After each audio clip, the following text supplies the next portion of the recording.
El hecho de que no hubiera respuesta a la pregunta que gritaba, ¿por qué estoy sufriendo? El hombre, el animal más valiente y más propenso a sufrir, no niega el sufrimiento como tal, es más, lo quiere, incluso lo busca, siempre que se le muestre un significado, un propósito para el sufrimiento. La falta de sentido del sufrimiento, no el sufrimiento en sí, fue la maldición que sobre la humanidad hasta ahora. Nietzsche señala que el problema del sufrimiento es su falta de sentido, más que el sufrimiento en sí mismo. Es difícil negar que vivir es sufrir, siempre y cuando no queramos decir que vivir es solo sufrir. Para muchos es mucho más fácil sufrir que encontrar alegría, paz o felicidad. Sin embargo, ¿qué se entiende por sufrir? El sufrimiento puede ser psicológico o físico. Bajo el sufrimiento mental encontramos depresión, ansiedad, miedo, soledad, pena, estrés, aburrimiento, fracaso, malestar existencial y más. Aunque admitan grados, se podría argumentar que cualquier grado de cualquiera de ellos constituye sufrimiento. El dolor es el paradigma del sufrimiento físico. Se puede ser apuñalado, tener un pequeño corte, tener hambre, que puede ir desde una ligera molestia hasta un dolor real, estar demasiado caliente o demasiado frío. Uno se familiariza con más tipos de sufrimiento cuanto más tiempo vive. Dostoyevsky observa el valor del sufrimiento en una sociedad que está tratando desesperadamente de abolirlo y reemplazarlo con felicidad eterna, solo para hundirse aún más en el dolor y el sufrimiento.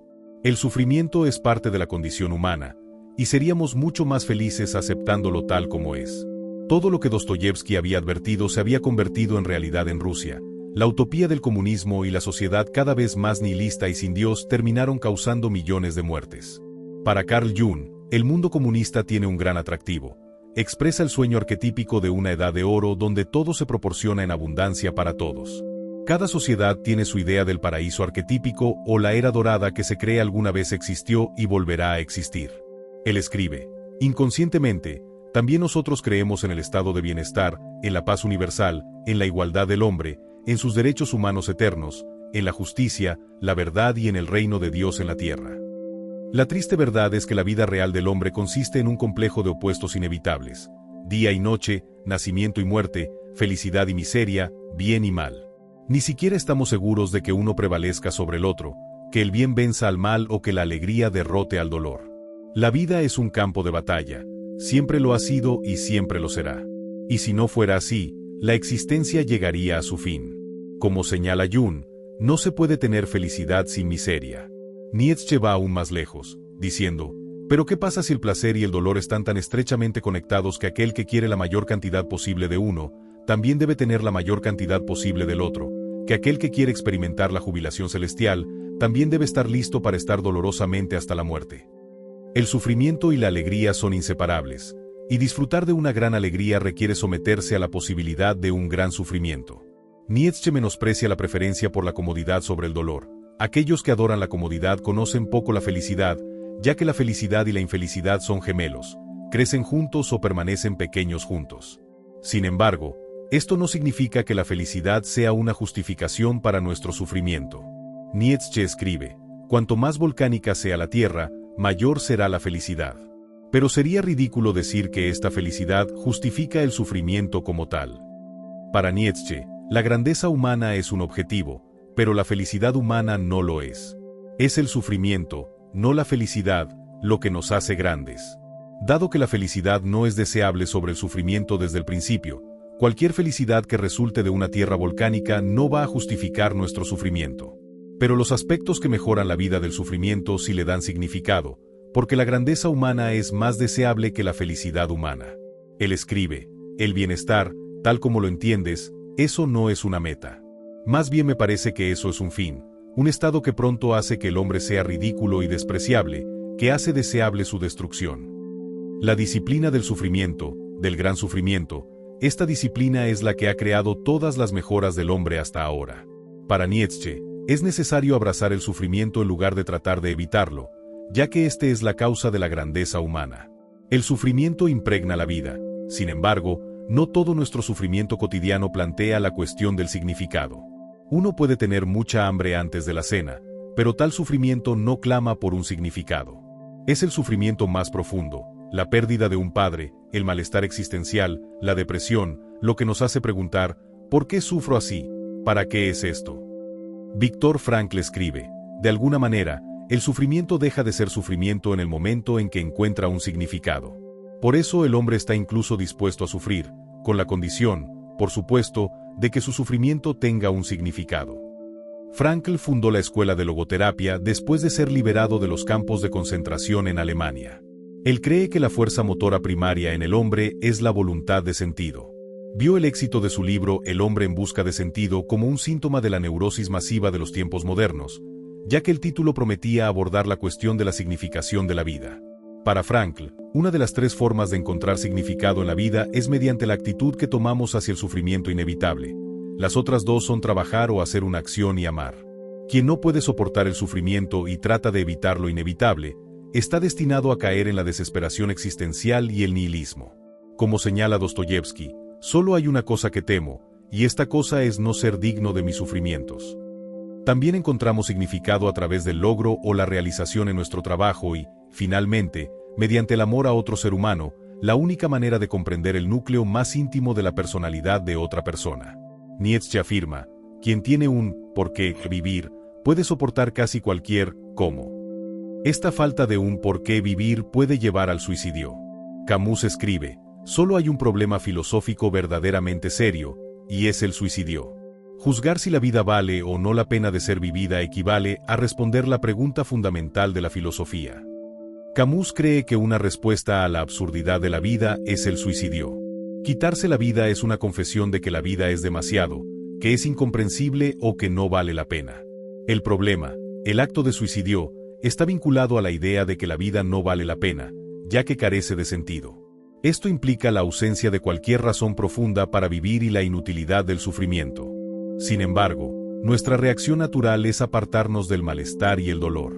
Entonces, la pregunta es, ¿deberíamos buscar abolir el sufrimiento en la medida de lo posible, eliminando su causa, o deberíamos intentar cambiar nuestra actitud hacia el sufrimiento de manera que ya no se vea como indeseable?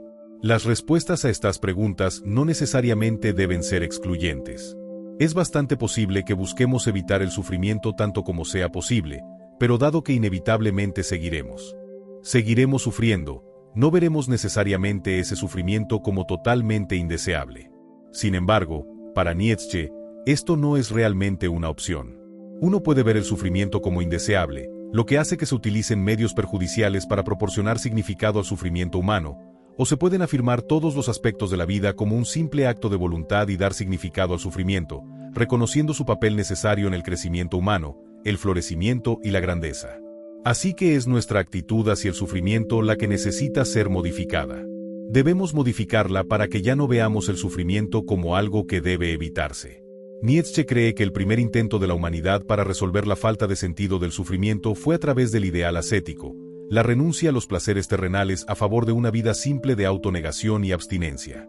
Fue un medio para el vacío que rodeaba al hombre. La falta de sentido del sufrimiento le dio un significado, y cualquier significado es mejor que no tener ninguno. Para Nietzsche, introdujo un sufrimiento más venenoso en la vida, ya que es una voluntad opuesta a esta. Una característica central del ideal ascético es su valoración negativa de la vida.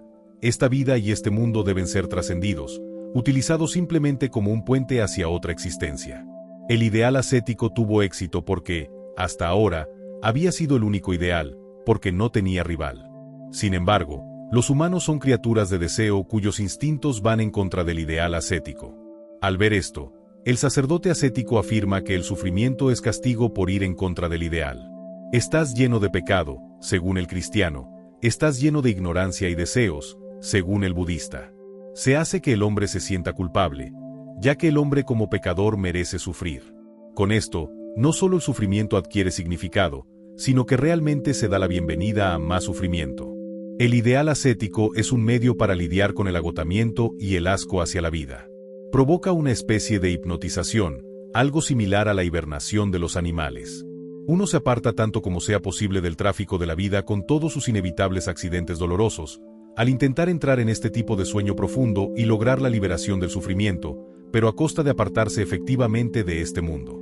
Nietzsche sostiene que el religioso no cura su falta de sentido, simplemente la desvía con drogas adormecedoras e hipnotismo, causando resentimiento, el complejo de inferioridad que da paso a la venganza y que se encuentra en todos aquellos que están descontentos y enfermos y se dirige contra los felices y saludables.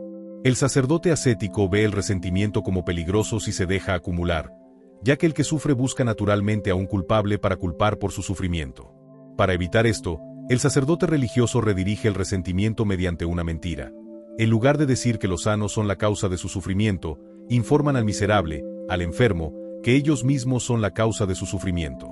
Es aquí donde el sacerdote ascético proporciona al que sufre no solo un medio para amortiguar el dolor, sino también un significado para su sufrimiento, la respuesta a la pregunta ¿por qué sufro? Al principio, la culpa actúa como un narcótico para su sufrimiento, pero al final resulta aumentando el sufrimiento a través del intenso sentimiento de culpa.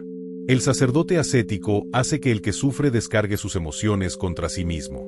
Nietzsche escribió: todos los enfermos e insalubres instintivamente buscan una organización de rebaño como medio para sacudirse su aburrimiento y su sensación de debilidad.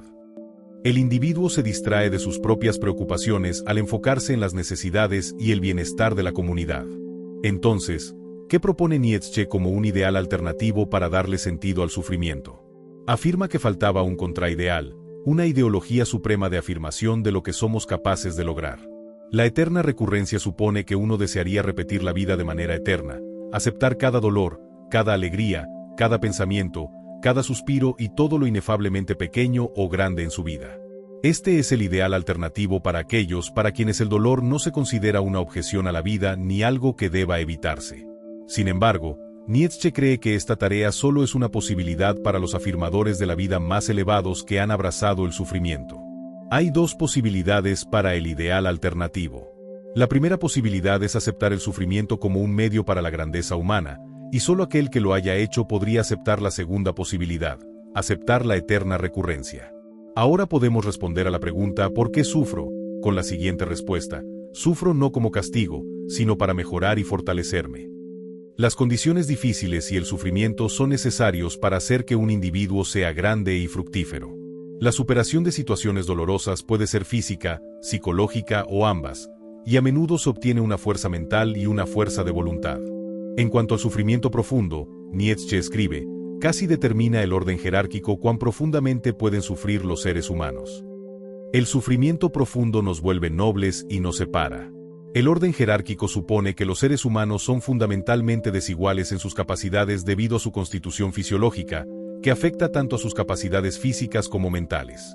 Esta desigualdad se manifiesta de manera que hay tipos superiores e inferiores. Aquellos que están predeterminados para ser lo suficientemente fuertes como para sufrir se separan de los tipos inferiores en la medida en que estos últimos no sufren. Parte de sufrir es que uno se vuelve noble. Habiendo sufrido profundamente, el que sufre adquiere un conocimiento de lugares terribles que solo él conoce, por lo que se enorgullece de su conocimiento. No necesita ser compadecido. Esta nobleza está presente en aquellos que sufren bien, por aquellos que están más arriba en el orden jerárquico. Los tipos inferiores también han adquirido conocimiento de lugares terribles, pero en lugar de sentir orgullo, sienten miedo. Ansían la compasión y la seguridad de los demás. Uno con un alma noble se tiene respeto a sí mismo. Esta fe en uno mismo se justapone a la fe religiosa. El tipo superior tiene fe en sí mismo y en sus capacidades. No necesita ayuda de los demás para soportar su sufrimiento, ni necesita su compasión. En la medida en que uno tiene esta fe en sí mismo, se distingue de aquellos de un rango inferior. Además de sufrir y tener fe en uno mismo, el tipo superior sufre voluntariamente tanta responsabilidad como sea posible, mientras que el tipo inferior preferiría asumir tan poca responsabilidad como pueda, ya que es incómoda en el mejor de los casos. Sin embargo, si algunos individuos están predispuestos a sufrir bien y otros mal, y si el sufrimiento puede ser significativo por sus cualidades que mejoran la vida, y si aquellos que sufren mal no pueden encontrar oportunidades para mejorar en el sufrimiento, entonces el ideal alternativo del sufrimiento no va a estar igualmente disponible para todos. Por lo tanto, solo el tipo superior puede evitar tanto el nihilismo como el ascetismo.